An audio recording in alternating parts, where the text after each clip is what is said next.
నిజామాబాద్లో మంత్రి పొంగిలేటి శ్రీనివాసరెడ్డి పర్యటించారు. ఉదయం నుంచి జిల్లాలో సుడిగాలి పర్యటన చేపట్టారు.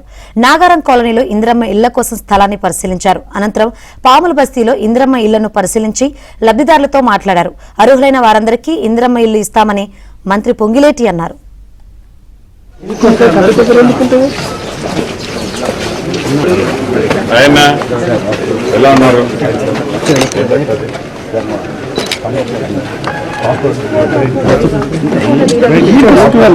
హైదరాబాద్ షిఫ్ట్ నేను చేపిస్తా, మీకేం డబ్బులు కాకుండా గవర్నమెంట్ తో చేపిస్తా.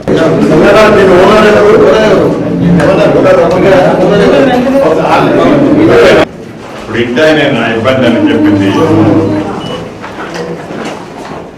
బిల్లు వచ్చినాక ఒకసారి పర్సనల్ తీసుకుని అక్కతో కోఆర్డినేట్ చేయండి.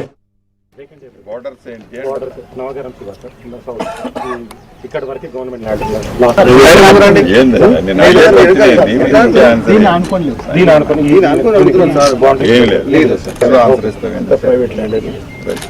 ఇక్కడ సమస్య ఏం వస్తుంది ఏంటంటే లాస్ట్ 1 year టోటల్ ఇక్కడ ఇప్పుడు మీ కాన్స్టిట్యున్సీలోకి వస్తుంది. లాస్ట్ టైం కూడా ఎమ్మెల్యే గారు అదే పాయింట్ రీచ్ చేశారు. అసలు ఈ పేదవాడి చిరకాల కోరిక, చిరు కోరిక, పేదవాడి ఆత్మగౌరవానికి చిహ్నంగా ఇల్లు కట్టుకోవాలనే కోరికని రాష్ట్ర ప్రభుత్వం నిర్వహిస్తుందో దాంట్లో భాగంగా మొదట విడత ఇచ్చిన రాష్ట్ర వ్యాప్తంగా 4.5 లక్షలు ఏదైతే ఇల్లు ఇచ్చామో దాంట్లో భాగం నిజామాబాద్ అర్బన్ టౌన్లో కూడా కొంతమంది ఇల్లు కట్టుకోవడం జరిగింది.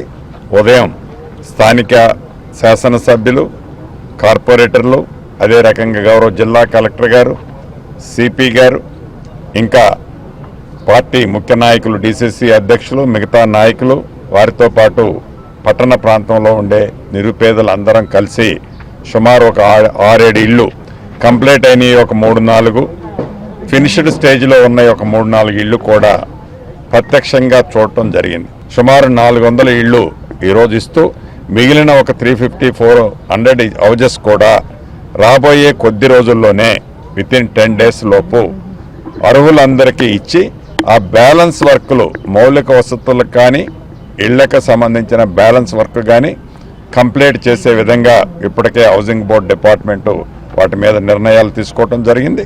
ఇళ్ల విషయంలో ప్రత్యేకమైన శ్రద్ధ, రాష్ట్ర ఆర్థిక పరిస్థితి బాగలేకపోయినా ఇల్లు ఇవ్వాలన్నది ఈ ప్రభుత్వం యొక్క ఆలోచన.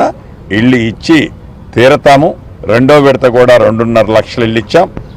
హైదరాబాద్లో 1 లక్ష ఇల్లు, అన్నీ కలిపి 2 విడతల్లో ఇచ్చింది ఇప్పటి వరకు 8 లక్షల ఇల్లు.